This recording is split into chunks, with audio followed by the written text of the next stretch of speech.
Lala Lajpat Rai, he has given perhaps the best counter, the best analysis, the best rebuttal of and the best assessment of Gandhi's Ahimsa and Satyagraha. This analysis it appears in the July 1916 issue of a very influential and a very, very valuable magazine called The Modern Review, which was published at Calcutta. Okay, and Lala Lajpat Rai's article is titled unambiguously. The title, Ahimsa Paramo Dharmaha, a truth or a fad. I repeat that, Ahimsa Paramo Dharmaha, a truth or a fad. And I'll read out some delicious excerpts from it, because these people like Lala Lajpat Rai, they were stalwarts, true stalwarts. They feared nothing. Giants. And Lajpat Rai and all, they preceded Gandhi by years. All right, so there you go. I'll read out from Lajpat Rai's article now. There is no religion higher than truth, nor a course of conduct nobler than Ahimsa Paramo Dharmaha. Rightly understood and rightly applied to life, the latter, that is Ahimsa, makes a man a saint and a hero. Misunderstood and misapplied, it makes a man cowardly and craven, base and stupid. There was a time when Indians understood it rightly and made only the proper use of it, and they were a race of truthful, noble and brave people. This is a regard he has for Indians. Then came a time when some good people, thoroughly well-intentioned and otherwise saintly, made a fad of it, placed it not only at the top of all other virtues, but made it the sole test of a good life. They overdid it, not only in their own lives, but converted it into a supreme national virtue at the cost of everything else. All other virtues which ennoble men and nations were thrown into the background and subordinated to this, according to them, the supreme test of goodness. Courage, bravery, heroism, all lapsed. Honor and self-respect were thrown into the shade. Patriotism, love of country, love of family, honor of the race were all extinguished. It was this perverted use of ahimsa or non-killing, or its exaggerated importance at the cost of everything else, that brought about the social, political and moral downfall of the Hindus. And I think that's when the seeds are sown. We've been paying the price for it for decades. Yeah. They forgot that manliness was as good a virtue as ahimsa. In fact, the former was in no way inconsistent with the latter if rightly applied.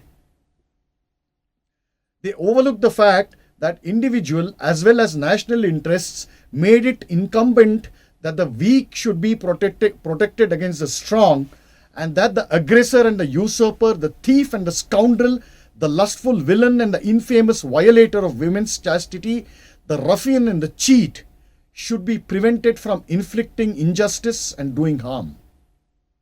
They ignored the fact that humanity required the fear of righteous indignation and of the consequences that flow from it should deter the soul of evilly disposed people from harming innocence, violating purity, and depriving others of just rights.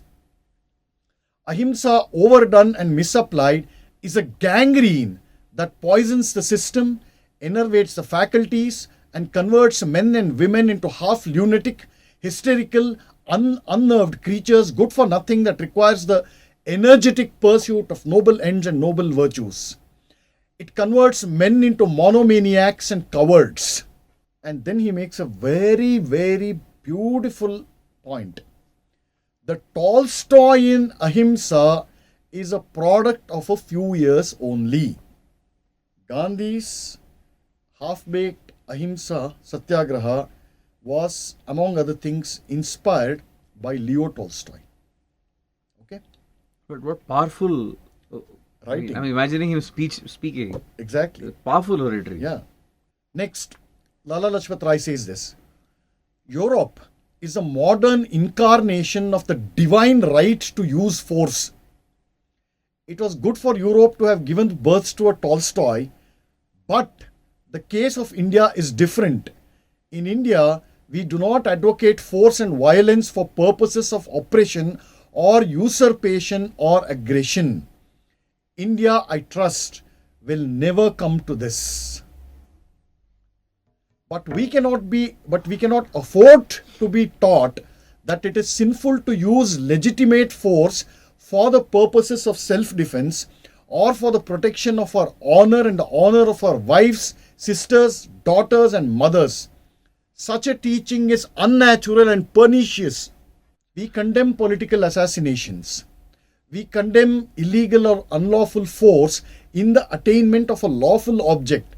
But we cannot afford to sit silent when a great and respected man tells our young men that we can only guard the honor of those who are under our charge by delivering ourselves into the hands of the men who would commit the sacrilege. These are Gandhi's quotes that Lajpat Rai uses. And further, Gandhi says that this kind of delivering ourselves voluntarily to the oppressor, according to Gandhi, is, quote, far greater physical and mental courage than delivering blows. Close Gandhi's quote. Now, coming back to Mr. Lala Lajpat Rai, I quote him. Suppose a ruffian assaults our daughter. Mr. Gandhi says that according to his conception of Ahimsa, the only way to protect the honor of our daughter is to stand between her and the assailant. But what becomes of the daughter if her assailant kills us and then completes his diabolical intention?